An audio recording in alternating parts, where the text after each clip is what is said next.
방학 다 했니? 아직 안 한 데가 있는 걸로 알긴 하는데 아직 안 한 데가 한 군데가 있을 거고, 근데 또 이번 주에 개학하는 대로 있는 걸로 알고 있고. 네, 그렇습니다. 아주 자유분방합니다. 학교들 방학이. 여러분 방학 때는 잘 놀고 잘 쉬어야 됩니다. 이거 저 고등학교 때 친구가 알려준 건데, 여러분 방학의 방자가, 방학이 무슨 말인지 알아요? 방학의 방자가 놓을 방자예요. 그 석방하다 할 때 그 방자거든요. 그러니까 공부를 손에서 놓는 게 방학이에요. 공부를 안 하는 기간이 방학 기간이거든. 그러면서 이 친구가 자기는 방학인데 방학 숙제를 내주는 거는 말이 안 된다 이러면서 숙제를 안 한다 자기는, 그런 얘기를 했었는데, 그런 패기 여러분들 응원합니다. 수행평가 따위 상관없다 그런 패기. 늦잠 자고 그래요.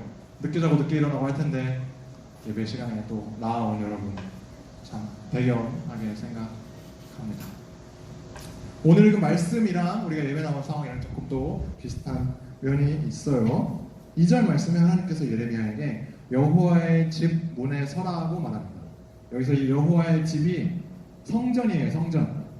이스라엘 시대의 성전은 하나님께 예배하던 곳이었습니다. 그래서 그 뒤에 바로 나오죠. 여호와께 예배하러 이 문으로 들어가는 유다 사람들에게, 유다 사람들이 예배하러 옵니다. 성전으로. 우리가 오늘 교회로 예배 드리러 온 것처럼. 그런데 그 사람들한테 말을 하라고 해요. 그 말이 뭐냐면 두 문장이에요. 넘겨주세요. 하나는 예레미야가 이제 거기 서서 말을 해야 되는 거예요. 너희 길과 행위를 바르게 하라. 그리고 그리하면 내가 너희로 이곳에 살게 하리라. 첫 문장부터 보죠. 너희 길과 행위를 바르게 하라. 라는 말만 보면 조금 평범한 그냥 말인 것 같아요.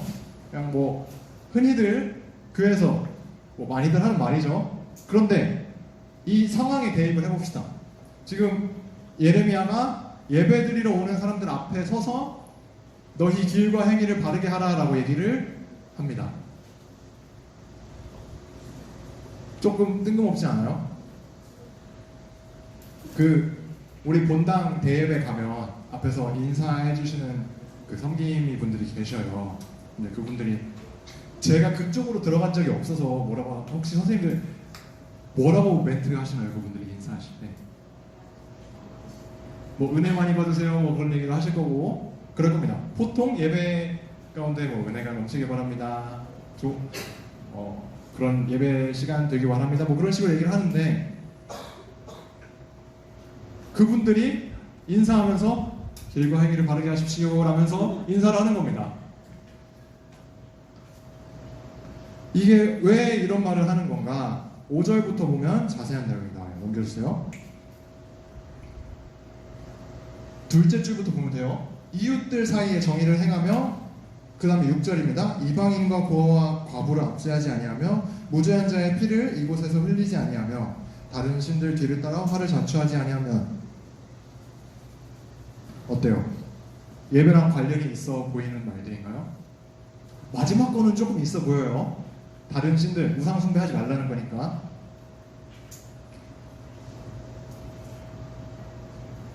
그럼 이 말을 왜 했을까요?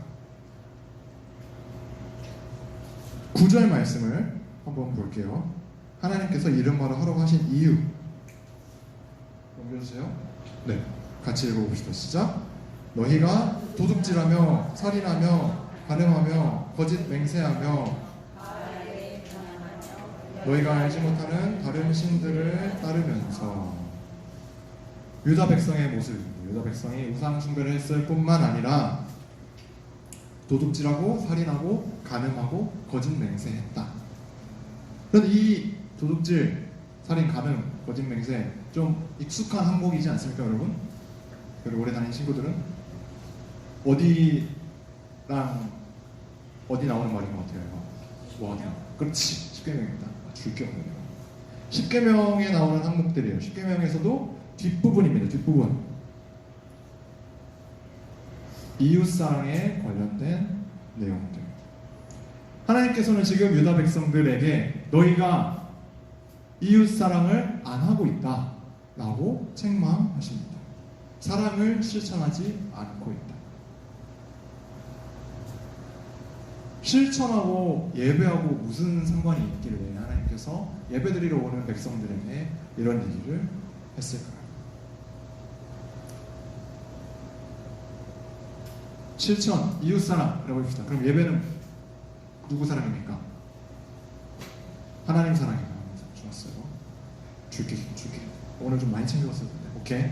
하나님 사랑, 이웃 사랑이 하나다라는 것을 알려주는 거예요. 요한복음에서 예수님께서 서로 사랑하라고 말씀하시면서 이런 말씀을 하셨어요. 너희가 나를 사랑한다면 내 계명을 지키라. 사랑하면 내가 하는 말을 따라야 된다라고 얘기를 하는 겁니다. 네, 가스라이팅 아닙니다, 여러분. 네. 자연스러운 사랑의 모습이에요. 이게 왜 자연스러운 사랑의 모습인지 제가 이제 진짜 어렸을 때, 여러분들보다 더 어렸을 때 저희 아빠가 원래 담배를 조금 폈어요. 담배를 좀 폈는데 어느 날부터 아빠가 담배를 끊었더라고요. 그랬어요. 이제 그러고 이제 몇 년이 지났죠? 그리고 이제 고등학교 때인가 대학교 때인가 뭐 이제 가족들끼리 밥 먹다가 이제 뭐 그런 담배 얘기가 나와서 왜 끊었냐, 어떻게 끊었냐라고 했더니 아빠가 조그만 놈이 아빠 담배 피면 건강에 안 좋아요 라고 하면서 피지 말라고 했다는 거예요. 그 말 듣고 바로 끊었다고 하더라고요. 네, 그 조그만 놈이 이제 저였습니다. 제 기억에 나오는데 그랬대요. 아빠가 자기가 사랑하는 아들이 아빠를 걱정하는 마음에 그렇게 담배 피지 말았으면 좋겠다라고 얘기를 하니까 끊었다고. 마음을 먹은 거죠. 마찬가지예요. 우리가 주님을 사랑한다면 사실 그 주님의 말씀들은 제가 아빠한테 했던 그거랑 비교할 수 없을 정도로, 사실 제가 아빠를 걱정하고 사랑했던 마음보다는 비교할 수 없을 정도로, 여러분이 주님을 사랑하는 것과는 비교할 수 없을 정도로 큰 주님의 사랑 안에서 이루어지는 주님의 가장 좋은 말씀이거든요. 사실 그걸 지키면 우리한테 더 좋은 말씀들이에요. 그리고 이것보다 근본적으로 사랑의 작용으로서 한 가지 더 얘기를 하면, 하나님의 사랑이 이웃에게도 향하기 때문에 우리가 하나님의 사랑과 이웃 사랑이 하나인 것입니다. 하나님이 사랑하는 그 대상도 사랑할 수 있게 되는 거예요. 자연스러운 거예요. 그 좋아하는 사람이 생기면 그 사람의 취향도 좋아하게 됩니다. 여러분들 연애를 해봤는지부터 물어봤어야 되는데 미안합니다. 네. 연애를 하게 되면 좋아하는 사람이 생기면 그렇게 될 거예요. 그게 진짜 사랑의 마음이고 사랑의 모습이거든요. 그래서 하나님 사랑과 이웃 사랑은 하나입니다. 하나님을 사랑한다면 너무나도 자연스럽게 이웃까지 사랑하게 되는 거예요. 하나님을 사랑한다면서 이웃을 사랑하는 마음이 없다면 그거는 하나님을 사랑한다고 말할 수가 없습니다. 그런데 이 유다 백성들은 그 말이 안 되는 삶을 살고 있었어요. 자기들이 삶에서 사랑을 실천하지 않으면서 하나님을 예배하겠다고 나오고 스스로 거룩하다고 느꼈어요. 완전히 잘못된 믿음이죠. 그들에게는 하나님을 사랑하는 마음이 없었어요. 하나님을 신뢰하지 않았어요. 그들은 하나님이 임재하신다는 그 하나님을 예배하는 성전을 의지했고, 그 건물을 의지했고, 성전에서 예배드리는 자기 모습을 사랑했어요. 잘못된 믿음 위에서 그들은 심지어 안심했습니다. 뭐라고? 나는 하나님을 예배하는 사람이니까 구원받았네. 자기가 얻은 구원인 마냥. 우리 교회에 보면 토요일날 행사 일들이 진짜 많습니다. 주중에는 이제 다들 일상에 있어서 못하니까 토요일날 행사를 하든 아니면 뭐 행사면 좀 괜찮지, 대청소 이런 걸 한다고 하면 이제 제가 이제 토요일날 여러분들은 모르겠지만 그 토요일 날 예배를 위해서 준비하는 게 굉장히 많습니다. 제가 정말 그 시간을 다 써야 되는데 다른 행사나 그런 일들이 낀다? 그러면 못하고 그거 끝나고 나서 뒤에 예배 준비를 해야 되거든요. 그러면 어때요? 몸 엄청 써서 피곤한데 잠도 못 자고 예배 준비까지 다 끝내고 걱정하면서 잠듭니다. 내일 일어나야 되는데 잘 일어날 수 있겠지? 매주 그렇게 일어납니다. 특히 우리 예배 7시라서 그러면 이제 한 5시 한 40분에 이렇게 일어나야 되거든요. 오늘. 자, 그래요.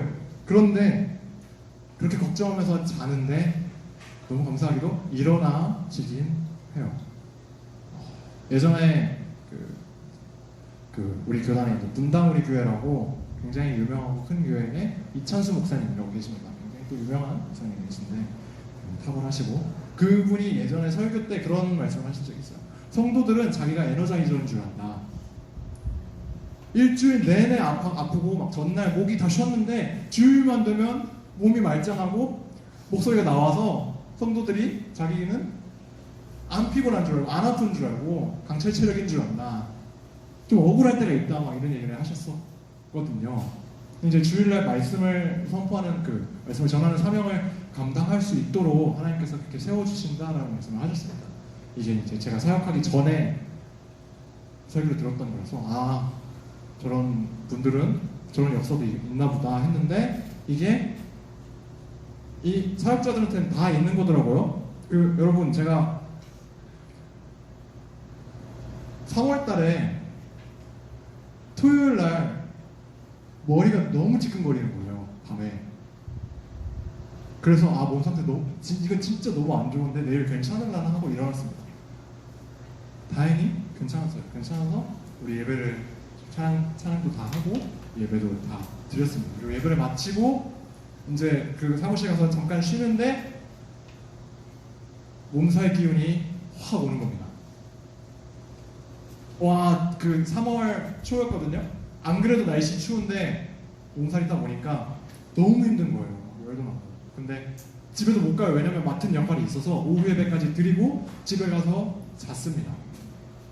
자고 일어나면 괜찮아지겠지 했는데 월요일 아침까지 상태가 안 좋아서 제가 이제 병원 가서 수액 꽂고 이렇게 좀 나왔습니다. 병원 갔더니 독감이다 라고 하더라고요.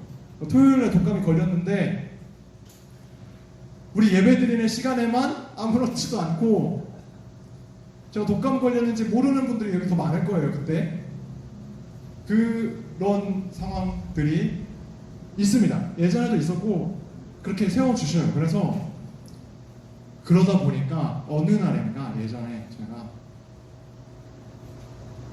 하나님께서는 나를 사명자로 세우셔주셨구나 감사하게 받아들였으면 되는데 나는 귀한 사명을 받은 사람이다. 나는 확신이 그게 커지기 시작한 겁니다. 그러다가 어느 날 정말 심적으로 너무 긴장이 확 풀어진 때가 있었어요. 그 말씀을 잘 전할 수 있을까? 지금 돌아보면 말씀을 잘 전할 수 있었을까 싶은 상황에 그때 코로나에 걸려가지고 격리를 일주일 하느라 예배를 못 드렸습니다. 교회를 못 갔습니다. 그때 이제 정신을 차렸죠. 내가 정말 교만했구나. 내가 사명을 감당하는 게 아니구나. 내가 이룬다는 마음이 아니라 하나님을 사랑하는 마음으로 말씀을 보고 하나님의 뜻을 깨닫고 내 삶에서 먼저 순종하고 이웃을 사랑하는 마음으로 여러분을 사랑하는 마음으로 생명의 말씀을 전해야 하는구나. 한 구절 볼게요. 7절 말씀입니다. 7절 같이 보도록 하겠습니다. 넘겨주세요. 7절. 네. 같이 읽습니다. 시작. 너희가 계율과 행위를 바르게 하면 내가 너희를 이곳에 살게 하리니 너희 조상에게 영원 무궁토록 준 땅이니라. 아까 3절에서 읽었던 이곳에서 살게 하리라라는 말이 발전됐어요. 이곳이 그저 성전이 아니라 하나님이 준 땅입니다. 그들이 살고 있던 가나안 땅, 그들이 살고 있던 가나안 땅에서 살게 하리라 라고 다시 말씀하시는 이유는 하나님께서 그들에게 깨닫게 하시는 거예요. 뭐를? 이 땅이 그저 내 땅이 아니구나, 내가 얻어낸 땅이 아니구나, 하나님께서 조상들로부터 주신 땅이구나, 영원토록 주신 땅이구나. 이스라엘 백성이라서 당연하게 받는 구원이 아니구나, 하나님을 사랑하고 이웃을 사랑하는 삶을 사는 구원받은 자에게 주어지는 하나님의 선물이구나.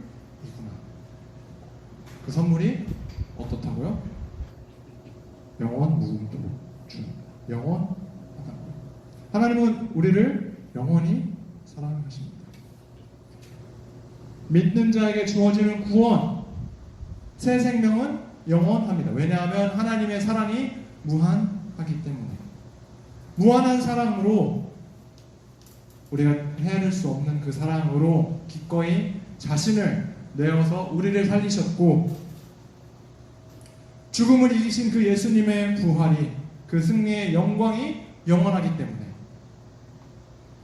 내게로 오라, 와서 영원한 생명으로 우리 같이 사랑하며 기쁨을 누리자, 하나님이 기다리고 계십니다. 하나님 우리를 기다리고 계십니다.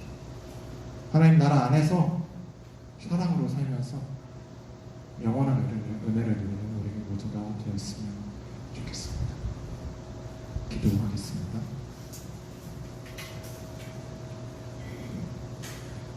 하나님 아버지, 우리를 사랑하셔서 우리에게 사랑 주시고 우리와 함께 행복과 기쁨이 충만하게 하시려고 만드시고 우리 삶에 인도해 주신 정말 감사합니다.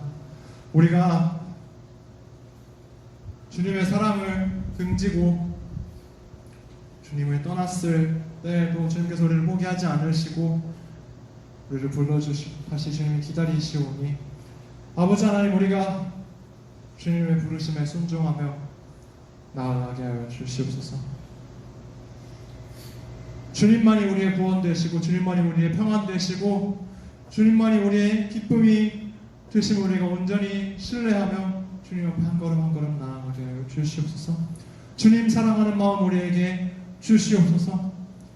그 주님을 사랑하는 마음, 주님께서 우리에게 주시는 그 사랑이 우리가 우리 마음 가운데 그냥 품고 꽉 잠그고 있는 것이 아니라 세상 가운데 우리 주변 사람들을 향해, 이웃을 향해 온전히 흘려보내는 사랑의 통로, 복음의 통로로서 또한 우리가 살아갈 수 있게 우리의 삶 가운데 성령을 동행하여 주시고 역사하여 주시옵소서. 감사드리며 예수님 이름으로 기도드렸습니다. 아멘.